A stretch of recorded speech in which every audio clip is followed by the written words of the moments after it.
So ఇప్పుడే మనం చూసుకున్నట్లయితే దూసుకొచ్చిన మృత్యువు. రోడ్డు పక్కన ఆగిన కారును ఢీకొట్టిన డీసీఎం.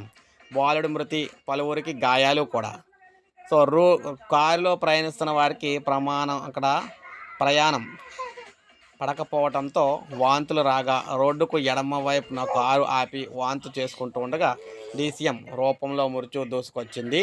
ఓ బాలుడి ప్రాణాలు బలిగొంది. ఈ ఘటన మేడ్చల్ ఓఆర్ఆర్పై చోటు చేసుకుంది.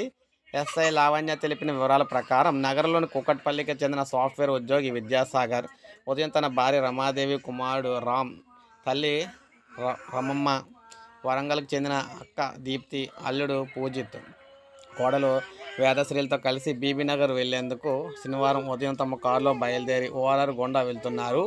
మార్గ మధ్యలో మేడ్చల్ సమీపంలో చేరుకోగానే కారులో ఉన్న అల్లుడు పూజిత్ రాజు, భార్య రమాదేవి, వేదశ్రీలకు వాంతులు కావడంతో కారును ఎడమవైపు ఆపారు. రమాదేవి, వేదశ్రీలు కారు దిగి పక్కకు వెళ్ళగా పూజిత్ రామ్ తిరిగి కారు ఎక్కే సమయంలో అదే మార్గంలో వెనక నుంచి వేగంగా వచ్చిన డీసీఎం వాహనం వీరి కారును ఢీకొట్టింది. దీంతో పూజిత్ రావుకు తీవ్ర గాయాలై అక్కడికక్కడే మరణించగా కారులో ఉన్న విద్యాసాగర్, కుమారుడు రామ్లకు గాయాలయ్యాయి. ప్రమాదం విషయం తెలుసుకుని మేడ్చల్ పోలీసులు ఘటనా స్థలానికి చేరుకొని క్షతగాతులను ఆసుపత్రికి తరలించారు. సో ఈ విధంగా పూజిత్ రావు మృతదేహాన్ని గాంధీ ఆసుపత్రికి తరలించారు. ఈ విధంగా ఘోర ప్రమాదం అయితే సంభవించిందనమాట. ఇప్పుడే మనకు అప్డేట్ అయితే వచ్చింది.